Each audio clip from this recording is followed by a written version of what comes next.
చేసుకోవాలని డయాస్ మీద ఉన్నటువంటి కార్యకర్తల నాయకులకి, మిత్రులకి, శ్రేయోభిలాషులకి దయచేసి 2 చేతుల మీద దండం పెడుతున్నా, దయచేసి సహకరించాలని కోరుకుంటా ఉన్నా. అదేవిధంగా ఈనాడు మరి గౌరవనీయులు మరి ఆనాడు నీటిపారుదల శాఖ మంత్రిగా ఉన్నప్పుడు ఈ రాష్ట్రంలో మిషన్ భగీరథ కానీ, మిషన్ కాకతీయ కానీ అనేక సంక్షేమ కార్యక్రమాలు చేసినటువంటి భాగంలో ఈనాడు హరీష్ అన్న గారిని ఈ యొక్క వేదిక ద్వారా నేను ముఖ్యంగా కోరుకుంటా ఉన్నాను.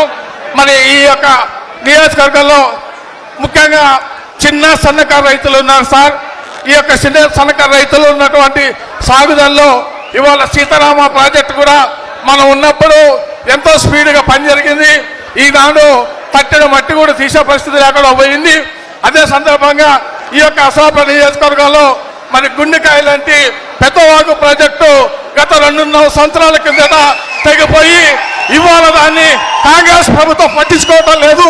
ఖచ్చితంగా మరి రాబోయే రోజుల్లో మనం అధికారులు రాగానే ఖచ్చితంగా యొక్క పెద్ద ప్రాజెక్టుని పూర్తిగా నిర్మాణం చేసి ఆ ప్రాంతంలో ఉన్నటువంటి చిన్న సన్నకారు రైతులకి సహకరించాలని ఈ సభావేదికగా ద్వారా మిమ్మల్ని కోరుకుంటూ, అంతేకాకుండా ఈ నియోజకవర్గంలో ఇంకా చిన్న చితగా మినీ ప్రాజెక్టులు ఉన్నాయి. మూకమామిడి ప్రాజెక్టు కానీ, అదేవిధంగా చంద్రకొండ అనపరేపల్లికి ఉన్నటువంటి తెలంగాణ వెంకటరావు గారి ఆయకట్టు ప్రాజెక్టు కూడా ఉంది. ఇవన్నీ కూడా పూర్తిగా విఫలమై ఉన్నాయి. మన అధికారులు ఉన్నప్పుడు నడిచిని, కాంగ్రెస్ ప్రభుత్వం వచ్చినప్పుడు కుంటుపడినాయి. కాబట్టి ఆ యొక్క ప్రాజెక్టులు నిర్మాణం చేయడానికి మీ వంతు భవిష్యత్తులో సహకరించాలని కోరుకుంటూ ఈ అవకాశం ఇచ్చిన పెద్దలకి నా హృదయపూర్వకంగా నమస్కారాలు తెలియజేస్తూ జై తెలంగాణ, జై తెలంగాణ.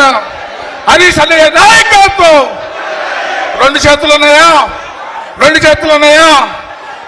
పిడికిలు బిగించాలి. హరీష్ అన్నయ్య నాయకత్వం, కేసీఆర్ గారి నాయకత్వం, కేసీఆర్ గారి నాయకత్వం, కేటీఆర్ గారి నాయకత్వం.